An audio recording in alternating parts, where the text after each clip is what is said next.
Kabla ya yote, nashukuru Mwenyezi Mungu kwa mahudhurio haya, kwa sababu maalum kwa kiongozi wetu Mfumbusa, kiongozi wetu wa wilaya yetu ya Kondoa. Mimi ninatoa salamu kwa niaba ya shekhe wa wilaya. Amepata udhuru uliokuwa mkubwa,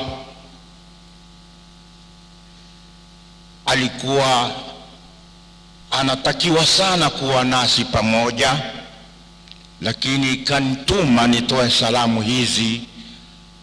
Anatoa pole sana kwa familia ya marehemu Mfumbusa, askofu wetu, na waliokuwa na familia yote waliohudhuria hapa, viongozi wa serikali, wageni wetu.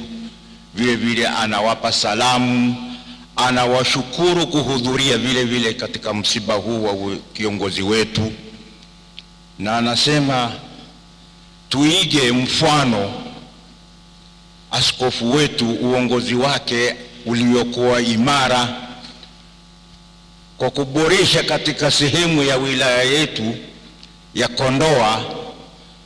Kwa kweli anatoa shukurani zilio kubwa, anatoa poleni sana familia na viongozi wote na wakazi wote wa dhehebu la Roman Katoliki katika Kondoa. Anatoa salamu, pole sana.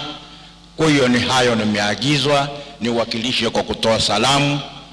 Sote tupoe, lakini tuige mfano wake aliouacha, tuendelee nao.